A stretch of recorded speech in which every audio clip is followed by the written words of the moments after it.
At the beginning, I would like to ask you about your impression of Katowice. Why is it important to be here today? So I think this is, I was counting earlier today, it's either my 6th or my 7th time in Katowice in 2 years. And I think that tells you how important I consider Katowice to be, both in terms of being the capital of Silesia, and in terms of the great economic, both potential and GDP that already exists here, but also in terms of the role that Silesia has in the energy transition and the importance in the coal phase-out debate that's happening here. Okay. Topic of our conversation is, of course, phasing out coal. So my second question is about reason. Why is it urgent topic? Why we should do something now? I think for me, there are 3 reasons why we need to do something. Principally, probably the most important, is because keeping bills low for consumers is at the heart of what we should all be trying to do with our energy systems. And that is why the UK phased out coal, because coal became too expensive and it increased the cost of electricity for UK consumers. But also because it gives us more energy security and energy independence to be using sustainable sources of energy.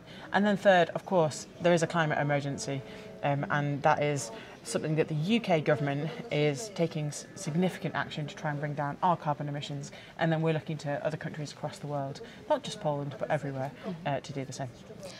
Could you tell us a little bit more about UK story of phasing out coal, especially in this area of benefiting people, communities?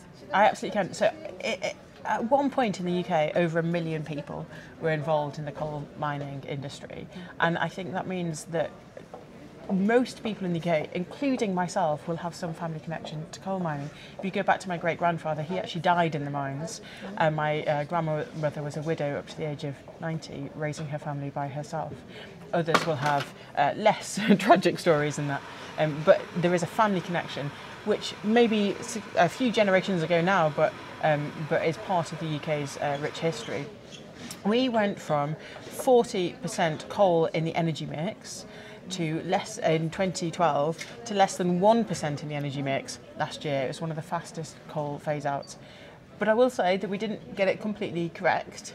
And one of the things that we were talking about in the seminar that we hosted yesterday is the lessons that can be learnt from that process, about planning early, about thinking about what you want to use the site of the coal mine for ahead of its closure, thinking about how we want to train people ahead of time so that we don't wait until the reality has hit and then start planning.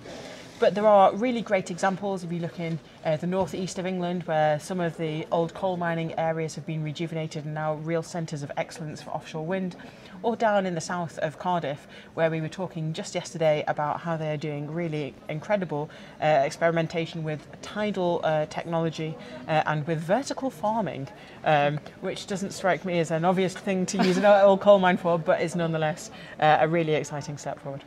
Okay. You mentioned about this a little bit, but maybe in the end of our interview you can give us some advice, especially for Poland, but also Katowice, about phasing out. Maybe there is some area we can work together, Poland and UK, in this subject.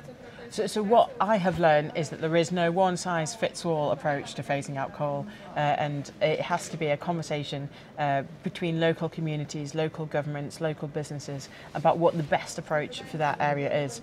All we can do is tell you what our experience was and give you ideas and inspiration of things which went well and things which maybe didn't go so well. But the thing that has been has stuck with me the most is the importance of that conversation, the importance of making sure you are talking to all communities within an area, and because coal mining is more than just an industry, as you know, it's a way of life for communities. Thank you so much. Thank you.